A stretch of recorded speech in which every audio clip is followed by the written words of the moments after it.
Good afternoon and welcome to today's session, How to Mitigate Risk with ITGCs and the Power of Automation. It's great to see so many people here today, so thanks for joining us for what we're sure will be a very insightful session. Just a few housekeeping items before we do get started. The session will be recorded for on-demand viewing, and we would love you to participate. Hi there.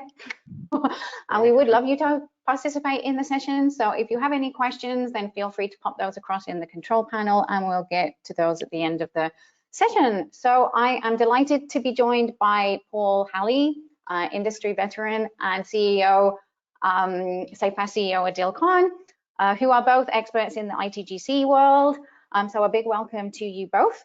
So without further ado, let's dive right in, Paul. Thank you, Adil and Emma from SafePass for providing this platform to talk about a few things that I'm passionate about in the SOX and IT theater. And a big thanks to all of you that have taken the time out of your busy schedules to join us here. My name is Paul Haley. I've been an IT professional for over 2 decades, implementing SOX compliant ERP solutions and leading public companies through SOX 404 audits. And today's webinar is from my perspective as a leader in the IT theater. Adil, do you want to introduce yourself?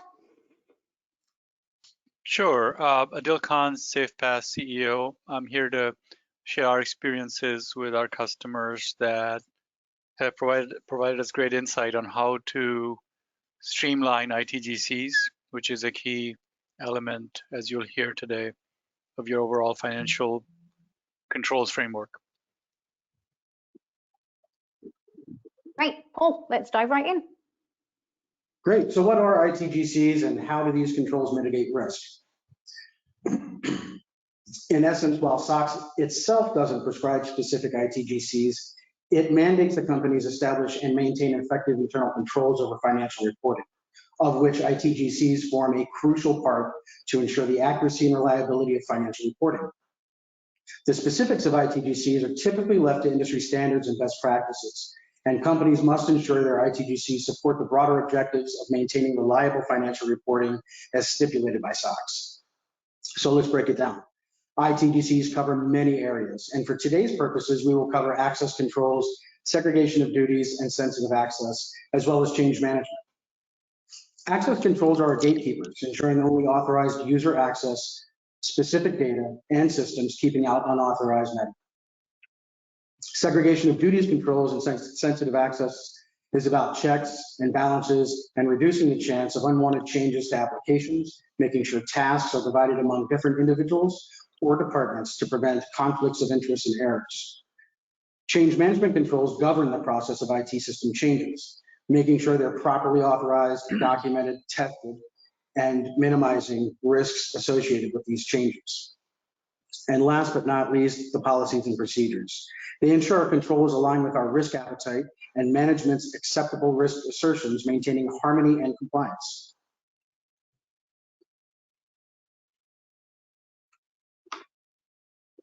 Want to add anything, Adil?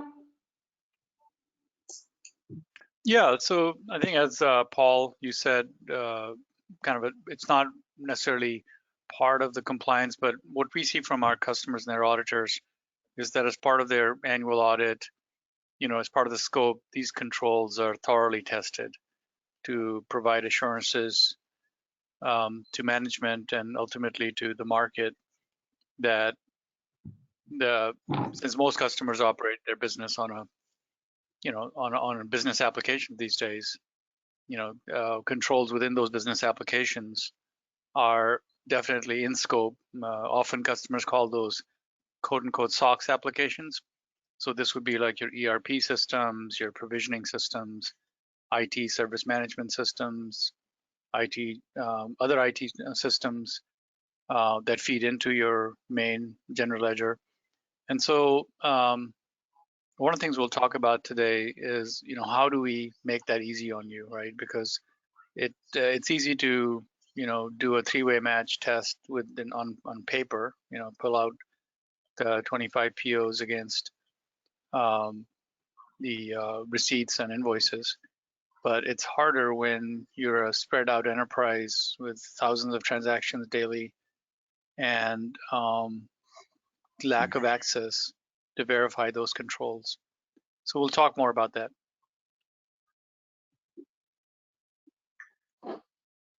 That's a good point, Adil, and that's that kind of builds into the next topic of the concept of segregation of duties and why it's important. And if we get to the point, sensitive data, critical systems, and key applications, they're the lifeblood of our operations. Protecting them it's really non-negotiable. Sensitive access controls act as our first line of defense, and they ensure that only authorized personnel can access our most valuable assets. This shield against unauthorized entry is fundamental to maintaining the security and confidentiality of our data. And the segregation of duties is about balance and accountability. By ensuring that no single individual holds conflicting responsibilities, such as initiating and approving transactions, we're creating a system of checks and balances. This not only reduces the risk of errors, but also minimizes the potential for fraud or misuse of authority within our organization. And beyond compliance check boxes, these controls are the bedrock of our resilience strategy. They help us meet regulatory requirements by fortifying our operations against internal vulnerabilities and external threats. Their impact goes far beyond mere compliance. They're the backbone of our security and operational efficiency. So how can ITGCs help in identifying and preventing SOD conflicts? ITGCs, they're indispensable in uncovering and mitigating sensitive access and segregation of duties conflicts within our operational infrastructure. And if we dive deeper into how these controls specifically safeguard our operations against these conflicts, we'll find that they act as the structural framework governing our control mechanisms. They establish the groundwork for precise delineation of user access rights and the allocation of responsibilities within our IT systems. And at the heart of this lies access management. We can enforce strict role-based or better policy-based access, ensuring that user permissions align precisely with their roles. And this meticulous control helps flag potential SA and SOD conflicts where overlapping authorizations might create risks. We have additional strength within continuous monitoring and reporting mechanisms within ITGCs. And these tools provide a watchful eye over user activities and permissions, promptly identifying instances of conflicting duties, crucial in flagging potential SOD conflicts for immediate resolution. And we can't forget about automation, the game changer in this scenario. ITGCs streamline access request workflows, swiftly identifying and resolving SOD conflicts, and thereby reducing our exposure to associated risks. Segregation controls. These controls, they ensure the critical tasks are distributed among different entities, preventing a single individual from holding conflicting responsibilities. This proactive measure is pivotal in maintaining conflicts from arising in the first place.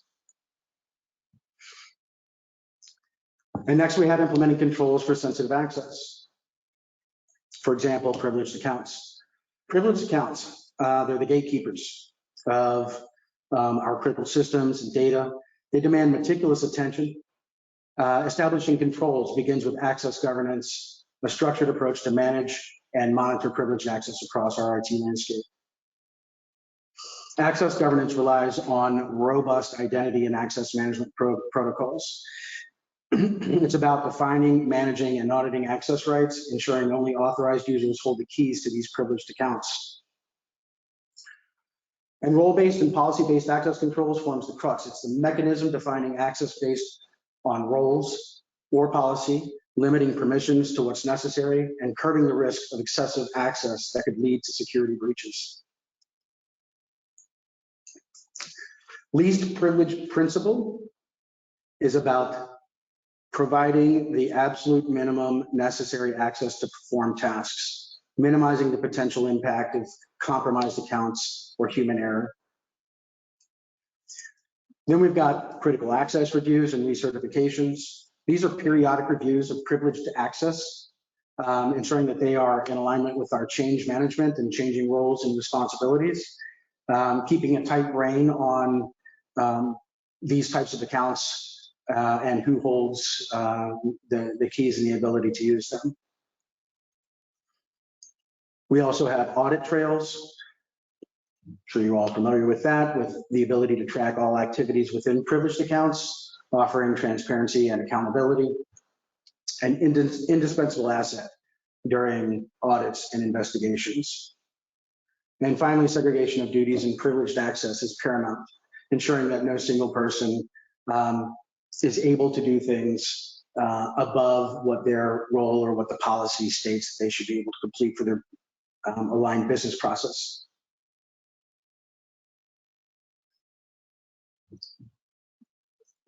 So if we move on to how ITGCs help with configuration controls. Adil? Before you move into configuration, I think you've covered quite a bit of really interesting topics that I'd like to just make a couple of comments, if that's okay. So Please, I think it's starting with the concept of segregation of duties. Or, how do you, if you're new to this topic, and most of you that are attending this have some knowledge of it, so I'm not going to deep any deeper. We have quite a bit of content on our website, and Paul certainly is a subject matter expert to reach out to.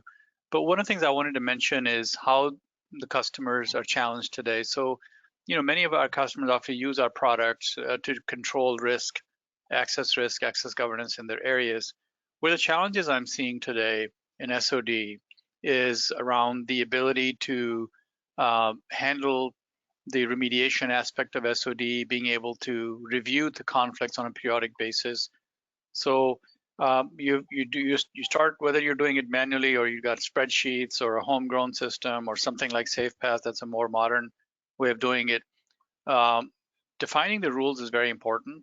And one of the things that we've talked about in our last newsletter, for example, is the ability to review those. So as our customers are getting more digital, they're moving to digital platforms, the need for having a periodic review of privileges that are changing over a period of time, let's say quarterly, semi-annually, or annually, depending on your frequency of risk assessment, you've got to look at that stuff, right? Because you may have defined, we have customers that been using the same set of rules for 10 years, and on premise there's somewhat of a control you have if you're an on-premise customer. But as your customers and you are adopting more of the cloud platform, that becomes more challenging because your releases are happening more frequently. Many times these are newer products that the vendor has generated to provide value in the new digital platform. So you're being asked to essentially look at those privileges more often. And if you miss those, with the bar that PCAOB has raised on the external auditors, they will look at this and this could turn into a finding. So if you're an auditor or if you're involved in IT security or compliance, one suggestion I have for you today is that take a look, this time year end, you're thinking about your plan for next year, calendar year 2024. So think about which processes you want to put in place to ensure that those privileges are reviewed, whether you're Oracle, SAP, Workday, Microsoft, whatever your ERP is. All of these vendors are introducing new functionality, new cloud capabilities. So be sure to look at that and revise those controls to meet your requirements. So that's one thing I wanted to mention. Also, for remediation and prevention, what kind of ITGC controls will help you do that. So most organizations already have some good controls. They're just not integrated in many cases, what I'm finding. For example, many customers will have a service ticket system, like whether ServiceNow, Jira, something where the request starts. However, that request is not tested for SOD because these systems weren't built, to do policy-based access governance like we do. So you have to integrate them or do it manually. Somehow you have to do it. But recommendation from us, what we've seen from our customers, people that have adopted this preventive approach, that's in the second pillar here, as part of their ITGC automation, really reduces not only the risk to the business, which is obviously the number one priority, but also the fatigue in the business of having to get on this treadmill effect every quarter, every 6 months, and reactively go in and monitor and correct SOD conflicts that tools like SafePath and others report, right? So SafePass has some capabilities in that area that'll help you prevent the risk, whether you're using SafePass or using a third-party system for provisioning. So you'll be able to prevent that risk from materializing within the organization. So yeah, I mean, I want to just add a couple of recent developments this year that might be helpful in the planning for the folks next year. Go ahead, Paul. Thanks, Adil. And from an IT perspective, meeting SOX compliance with things like access that is creating segregation of duties, conflicts, or sensitive access violations, it's a really good idea to have a process and procedure in place that identifies those that are going to create those types of violations prior to moving those changes into your live environment. That's one. So that's process and procedure. Two, a regular review of what those access definitions are. So if you're on Oracle, what are your role and responsibility definitions? What are their risk ratings? Are they still appropriate for their mapped business processes with all of the access that they have? Doing a regular review of that is really important as well.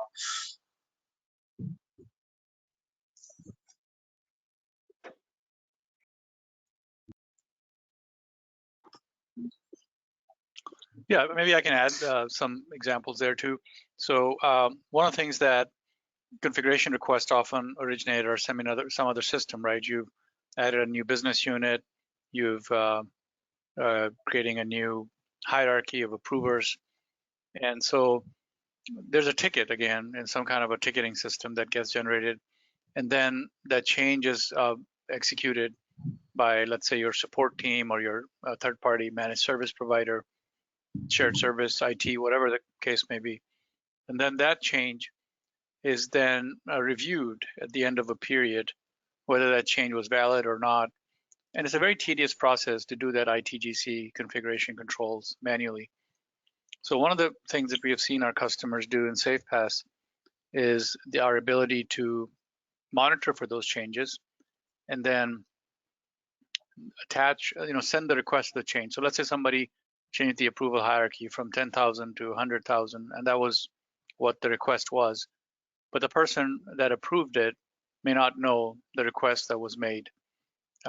So taking that ticket information or whatever the initiation was, attaching it to the request and showing exactly what the change was, who, what, when, where the change was made, and then providing that report, we call it a change tracker report, to the compliance folks, to the control owners, to the auditors ultimately. So they can see that all your changes, ITGCs controls that are in place for your change management are effective, right? Without you having to do spot checking and finding that some changes went in unapproved. So this goes to that concept of zero trust at a broad level. And specifically, it automates all of your changes in your enterprise applications that ultimately enable financial reporting and therefore the risk. So that's something, another tip that I'd like to leave you with today, that consider as you go into new year, automating some of those change requests and the reconciliation of those change requests versus the actual changes in the business applications to prevent surprises that can lead to findings in an audit. Great insight there, Adil. Okay, so let's move on to what are ITGC objectives to control ERP risks? Paul? So we've got a number of objectives, and they're all kind of really interrelated objectives to meet the overall goal of controlling risks. We've got regulatory compliance. That's mainly in line with Sarbanes-Oxley. It's about maintaining transparency and integrity in the financial reporting. I'm sure most of you are familiar with SOX, and if you're not, it's about maintaining internal controls over financial reporting, right? It doesn't tell you what to do, it tells you that you need to do it. We've got financial reporting, and ITGCs and their objectives within financial reporting is making sure that inputs and outputs and processing are taken care of properly, that impact the financial statement and financial reporting.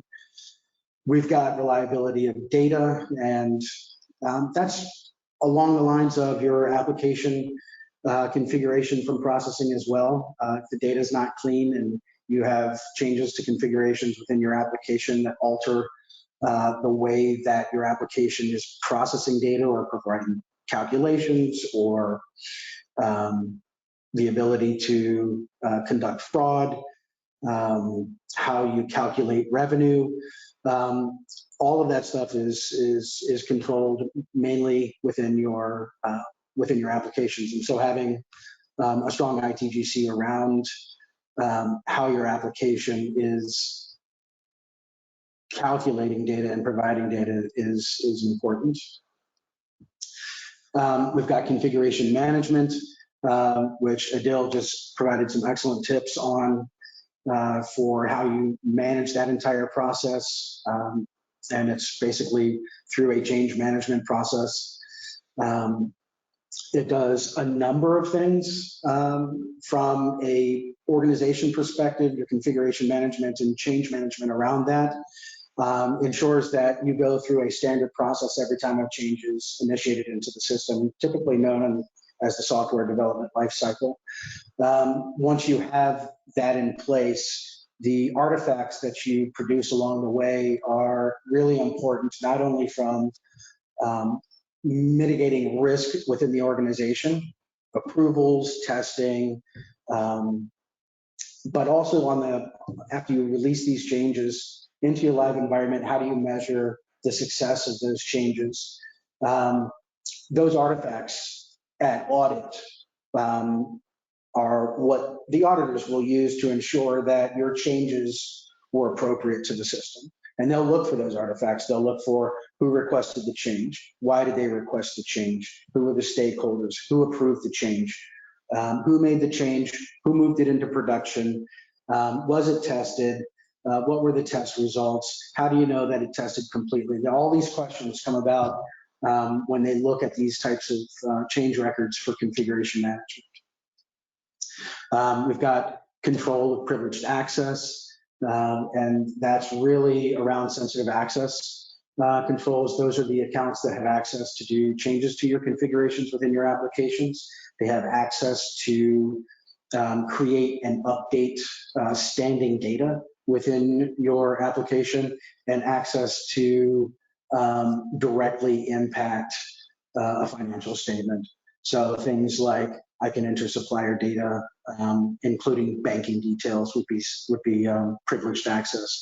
I can affect the way an AR transaction creates accounting within a system. I can create users and assign them access. All of those are privileged access, and having strong sensitive access controls and an ITGC around that is important. And then we have control for cybersecurity. And that's a broader scope of outside of the application and more on who has the ability to gain access into your systems. And that's held through a number of different controls and through tests and through audits. Great insight there, Paul. Do you want to add anything, Adil? Yeah, this is a very broad picture of the ITGC objectives. You can see that attaches to every element of an enterprise systems, right? ERP systems, everything from financial reporting, compliance, etc. So in just a limited time we have, I'll drill down on one area where we've heard more questions in other areas, and that's privilege access on the right side of this chart. So, and it's kind of related to cybersecurity. As you know, the concerns around cybersecurity have increased with hybrid work, remote work, all of these, new way of how we work today. We've seen an increased interest in managing the privileged users, and we need users to be able to support our systems, administrators, for example, that do the caring and feeding of these, massive ERP systems, which we rely on to produce financial results. So we introduced something this year to the market as a result of the demand called Unified Privilege Access Management. And what we were finding, as Paul said earlier, that most of the times we're focused on the application, and we do a really good job, from our customers tell us, on controlling application access. But in the past, we haven't really had a lot of need to go below that layer. But this year, we had a significant demand from the market of what they're getting from their auditors, and if you follow the new NIST guidelines, etc., is that even though you may be on the cloud, let's say using Oracle Cloud or AWS or whatever, there's still an OS underneath that, and there is operating system and databases also in your control. If you're a complete SaaS application, it's not. So, but most customers are in a hybrid world today, right? So they have some level of OS and network and a database that's still available to them to be able to do reporting and other, kind of specific to their industry or their business model. So that has become a big risk, because that's what's being exploited by the cyber criminals, right? They're finding ways into that loop, and then from there getting access to whether it's bank accounts or customers' privilege information. And so access elevation and access restriction, least privilege, as I think Paul said earlier as well, is becoming a really important part. So what we have done is given our customers the ability to now, through a single dashboard, be able to go down and look at privilege access risks across the tech stack, right? All the way from network, OS, to the top application, even BI tools. Some BI tools can be used to extract information that's restricted under your data privacy policies, right? We can even now offer our customers the ability to determine who ran a query, a simple SQL query on a database. So that's been something that has been very challenging for our customers to how to determine if somebody viewed a someone's social security information or payroll information. So not only from a GDPR perspective, which is one of the compliance areas that we are helping our customers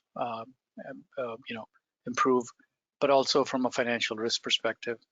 So if you need more information on privilege access management, we have some good blogs on our site. Please take a look at it, or reach out to experts like Paul, and Emma can also guide you into our organization on where to get that knowledge. So I'll leave you with this. As you think about next year, please take a look at your privilege access management process today. And if it's just basically using off-the-shelf tools to do, the checkbox, that's not sufficient anymore. You really need to drill into what are these privileged users doing, what rights they have, when are they given those rights, when are they taking that away, and then how do we know what the red flags are if somebody's abusing that privilege? So there's a lot more to it than what the data sheets of the niche vendors in the market tell you about, of checking the box. Because if you just check the box and you still have a problem, it ends up that your company's in the paper for the wrong reason, and that's a reputational risk you don't want to take on next year. Absolutely not, no.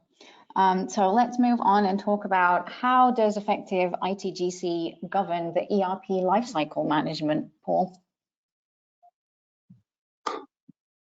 It's a mouthful. The importance of documenting roles and responsibilities. Documenting roles and responsibilities, it ensures operational efficiency, as well as transparency and accountability. And here's why it's so crucial. Think of it as a roadmap within the ERP landscape. Clear documentation of roles ensures everyone knows their responsibilities, reducing confusion and boosting efficiency. It's like having a blueprint for who does what, preventing overlaps or gaps in duties. This documentation is more than just a guideline. It's a powerful tool for controlling risks. By precisely defining roles, we ensure tasks are spread among different people, minimizing the chances of fraud and errors. And access control becomes precise. Documenting roles ensures individuals have the right access levels they need for their specific ERP responsibilities. It's a crucial step in preventing unauthorized access or misuse of privileges. And when changes occur, well-documented rules make changing and managing smoother. Any alterations in responsibilities or access levels can be handled, authorized, and tracked, reducing the risk associated with role changes. And when it comes to compliance, this documentation is gold. Regulators and auditors often look into these documents, as I previously mentioned, to ensure we're following the rules. It's about governance and meeting regulatory standards, mitigating the risks of noncompliance. And it's not just about rules and audits. Clear roles make training easier and ensure smooth transitions when roles change. It's about keeping the ship sailing smoothly.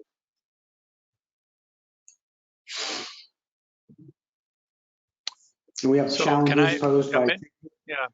Adil, please.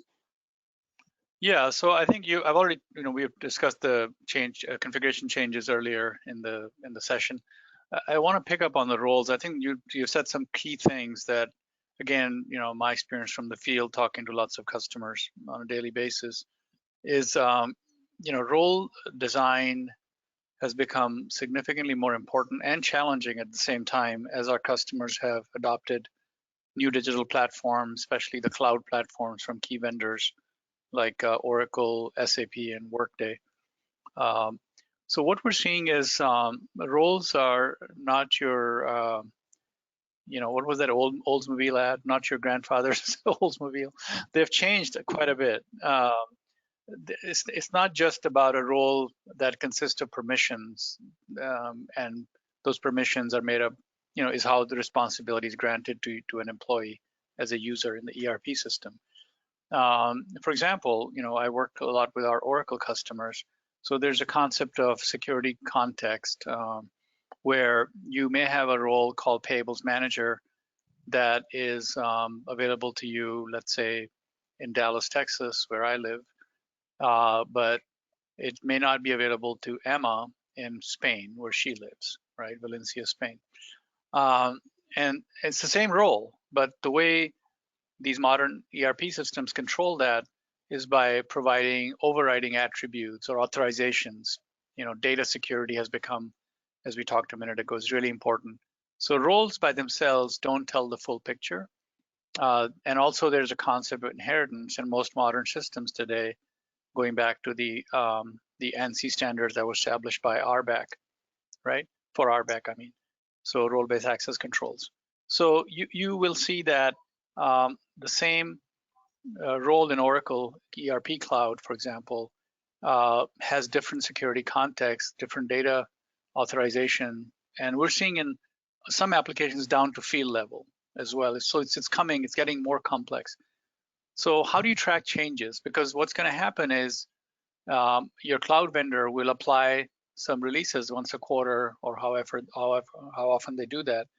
And that will introduce new privileges to those duty roles, as an example of Oracle, right? Oracle Cloud. And even though you have built custom roles on top of that, your roles will inherit those duty roles. And therefore, now you have to deal with those changes. So how do you track changes, right?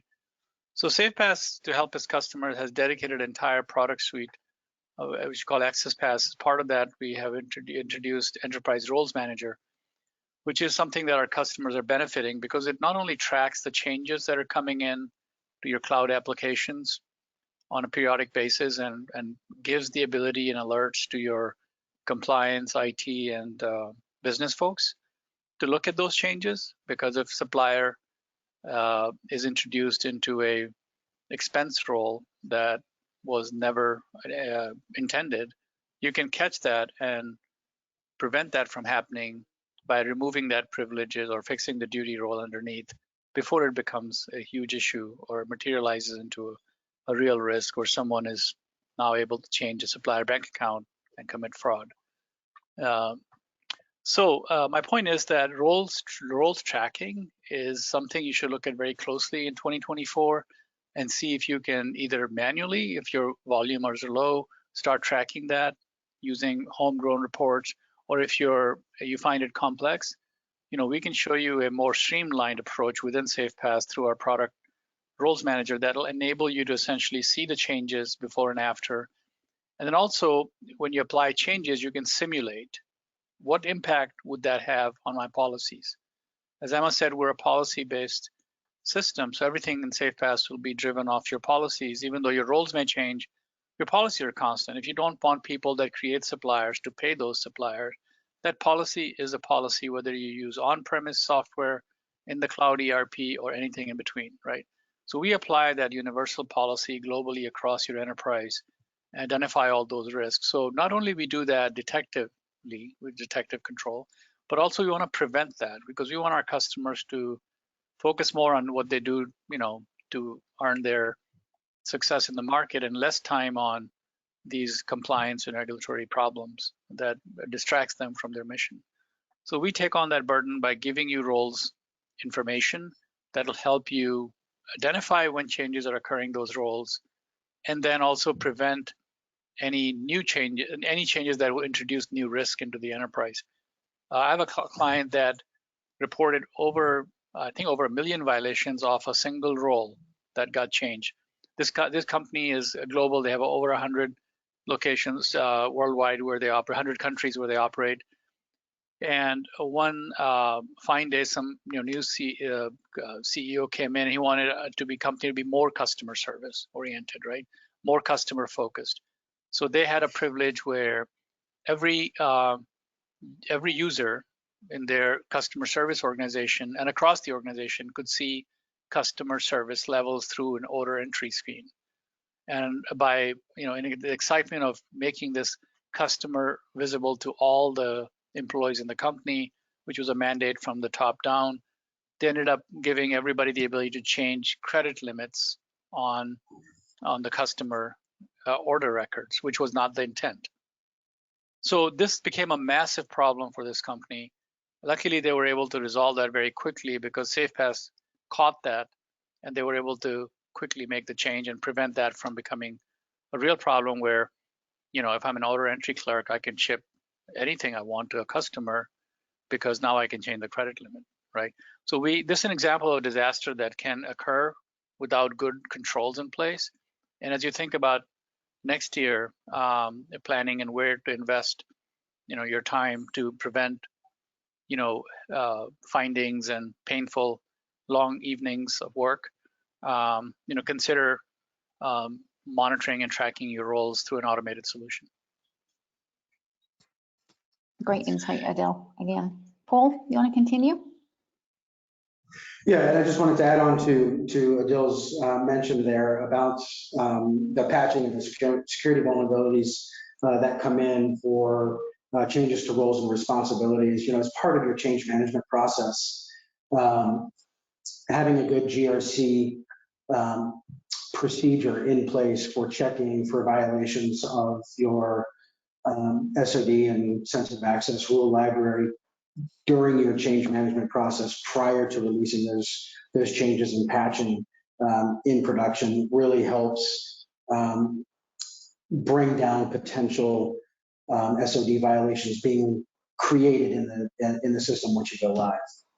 So even you have your live environment where you're constantly monitoring for these types of violations, whether it's preventive based off of your user provisioning process, or if it's detective based off of monitoring for violations after user provisioning happens. By doing these types of checks before your changes make it into your live environment, you prevent new violations from being created from your changed responsibilities or roles. Good point.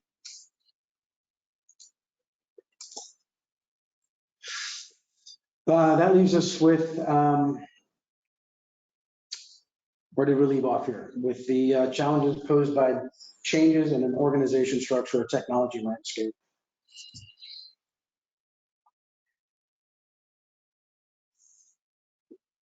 We covered a lot of this in some of what Adil talked about in our previous slides, but I'll just talk about a few things here where we're talking about changes in structure.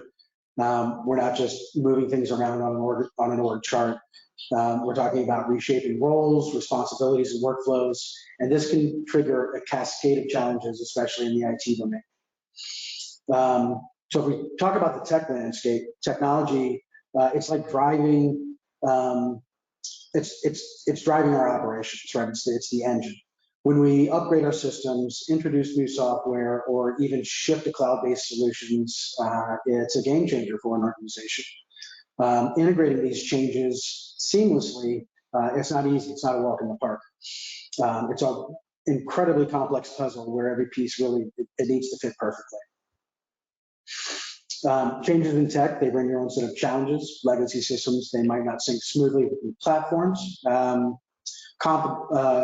Compatibility issues, data migration issues, and we also have to address training as well.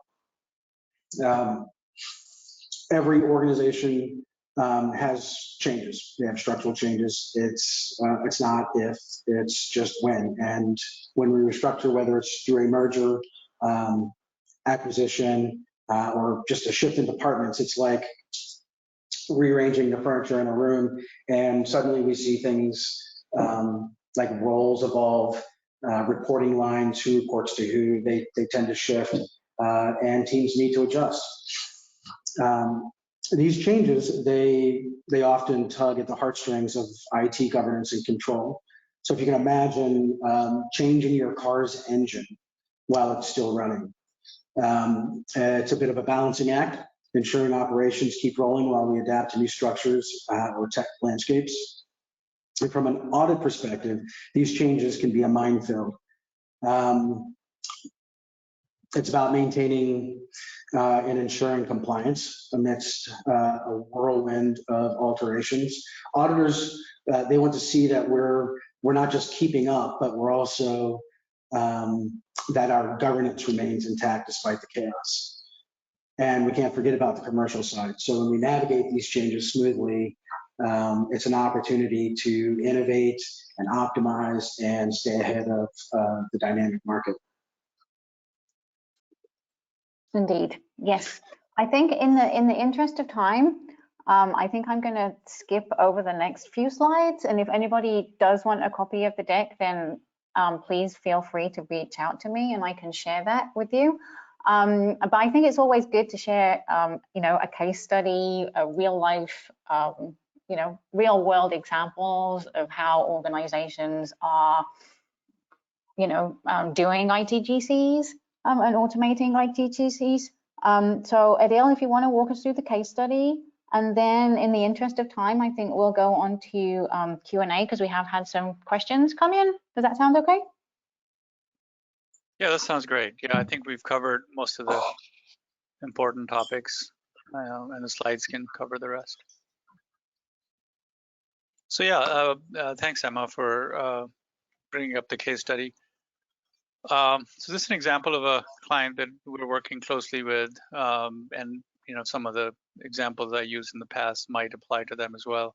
They have an on-premise ERP system, which is the e-business suite, as well as a cloud version. They're migrating to cloud, and it's a multi-year initiative. Customer has hundreds of applications, of which we have identified 14 as really important for financial reporting. They use ServiceNow for their ticketing system, and they also have a IGM system, SailPoint, for provisioning users into these applications. So, as part of our overall transformation and controls improvement initiative, we looked at their environment and came up with some initiatives to help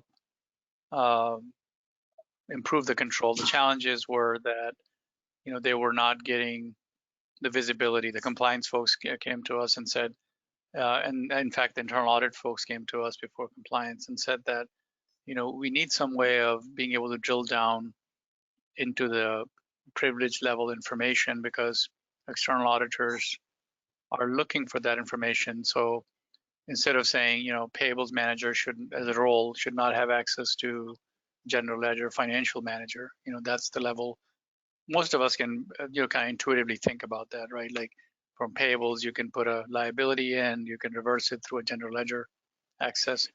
So, most companies are doing that today, but the challenge is it doesn't tell you what's all beneath that roll down to the privilege level. So if you're, let's say, an Oracle customer, e-business customer, that would be the function level access.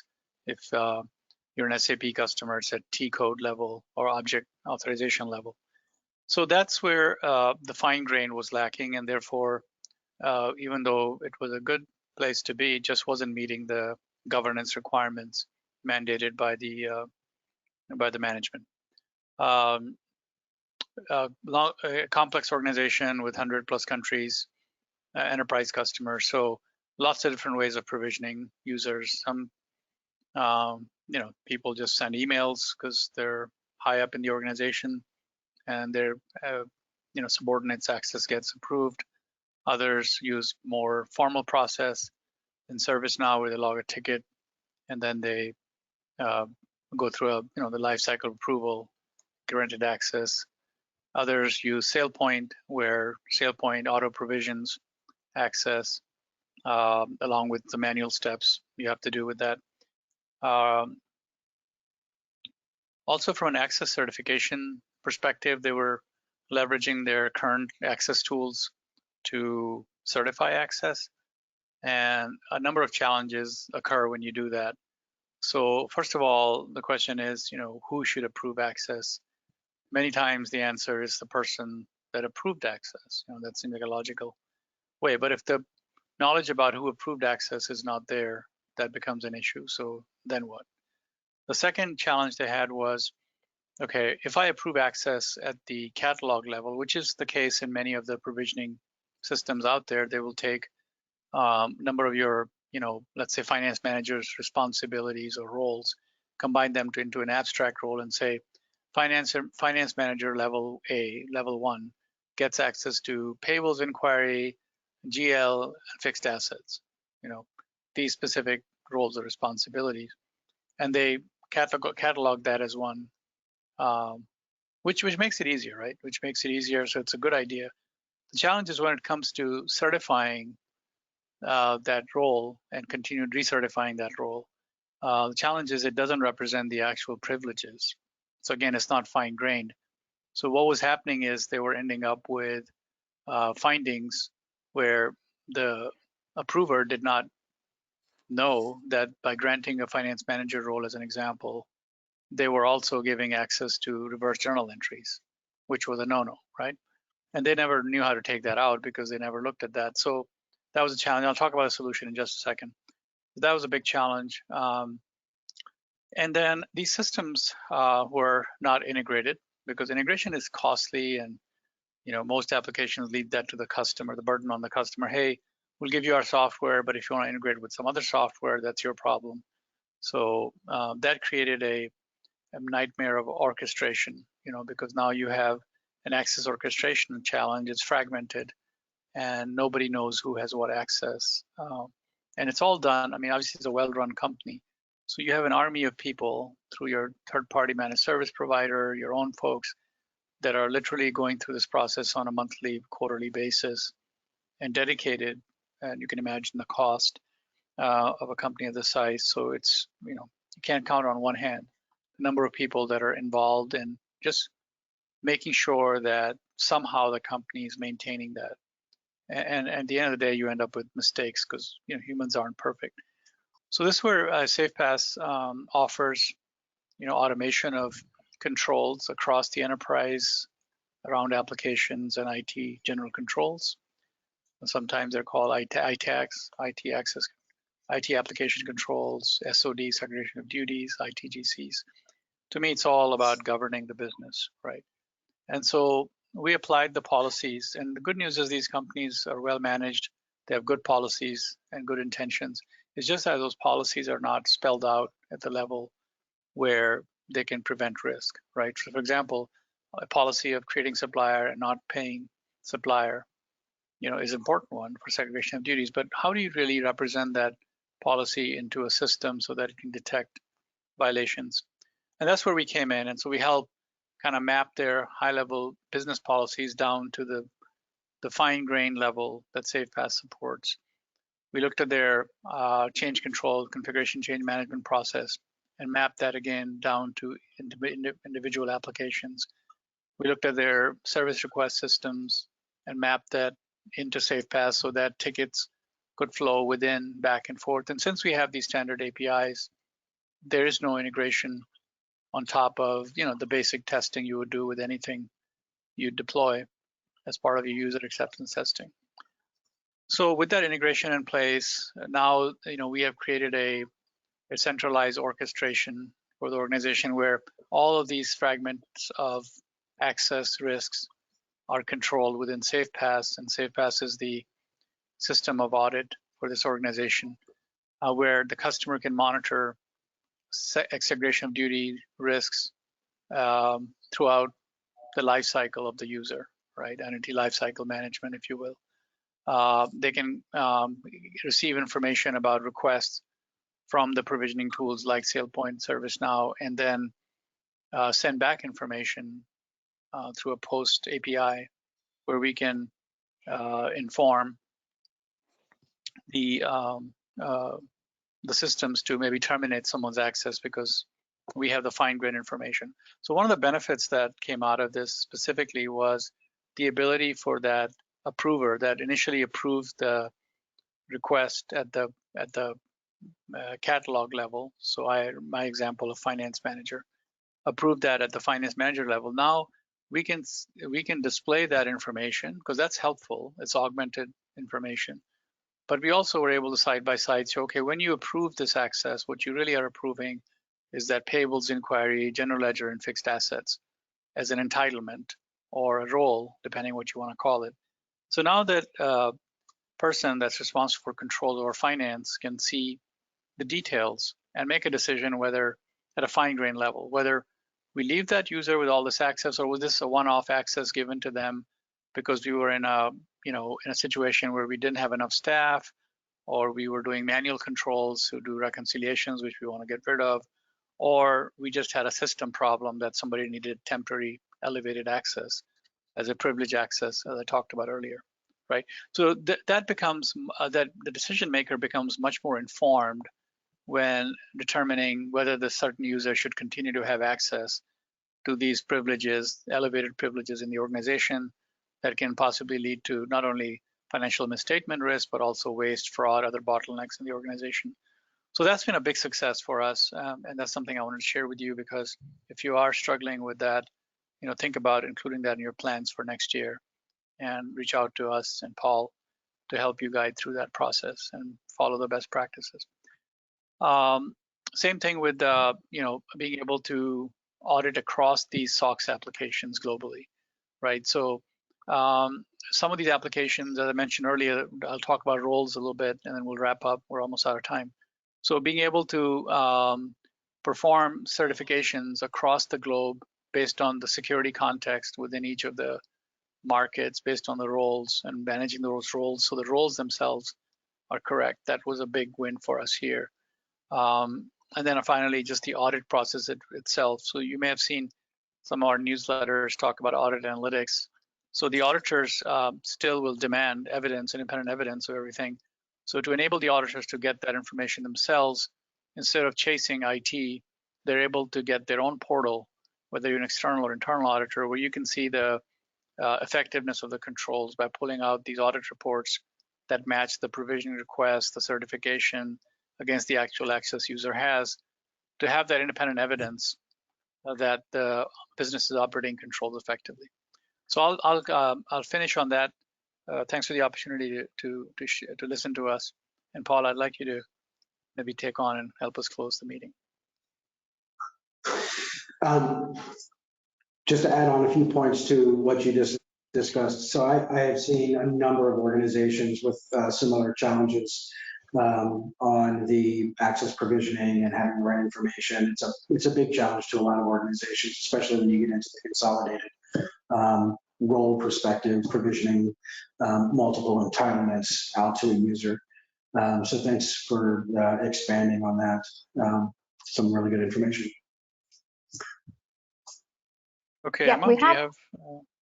Yeah, we do have a couple of minutes left, so I'm just going to get in one quick question before we wrap up. We did have another case study, but I think we'll have to organize another session to go through that case study. There's lots of stuff to talk about. So I think we're just going to wrap up with, you know, I'm trying to be very brief here because we don't have a lot of time left, or we have run out of time. So question, how long does it take to achieve SOX ITGC compliance? In a nutshell. In a nutshell. In a nutshell. It can really, honestly, it can vary significantly based on several factors. And that's the complexity of an organization's IT environment, the maturity of their existing controls, the readiness and process of the systems. It's a continuous effort, and it involves multiple stages. You have your first stage of assessment and gap analysis, and this is the stage that involves evaluating your existing IT environment and gaps and controls and understanding requirements for compliance. And just depending on the size and complexity of the organization, this could take months. It could take weeks if you're smaller and things are okay, but this generally takes months to achieve just the assessment and gap analysis piece. You move on from there to remediation and implementation. So once your gaps are identified, you need to be able to implement the necessary changes, establish enhanced controls, develop documentation to meet your SOX compliance standards. And this can take up to a year or more, months to a year. Again, a lot of variables here, depending on what's required to change. Then testing and validation. So after you're done and you've implemented the controls, then you need to go through and test and validate to ensure that the controls are operating effectively. And this is, once you start this should really be an ongoing thing. So once you've established your controls in place, they should have a testing iteration, right? Is this something that you test weekly, monthly, by transaction? A quarterly review? How often are you testing the effectiveness of the control? And that's a lot of factors there, including criticality. Then you move on to sustainment and ongoing compliance. And then, as I just said, you're going to move into a continuous monitoring, update, maintenance of controls. This involves regular reviews and adjustments as needed. And it's a collaboration between your control owner, the people who participate in your business process, internal audit, and IT as well. So it could take months, it could take years, and it depends on how mature your organization is, how mature your controls are, how effective they are, how complete they are, how many gaps you've identified. A final word from you, Adil, before we wrap up? Yeah, I mean, I'm here to help you guys accelerate the process that Paul outlined to squeeze out any inefficiencies and automate that. So we're here to help you. So yes, we have run out of time, so I think we'll arrange another session early in the new year. So I'd just like to say a huge thank you to both our speakers today, Paul, Adil. Thank you for sharing your knowledge and insight with our audience today. Thank you to everyone who joined us today. Paul and Adil are both available to continue the conversation. So please do reach out if you would like a complimentary discussion. So thank you and have a great day. Thanks, Paul. Thanks everyone for your time. Thank you. Bye.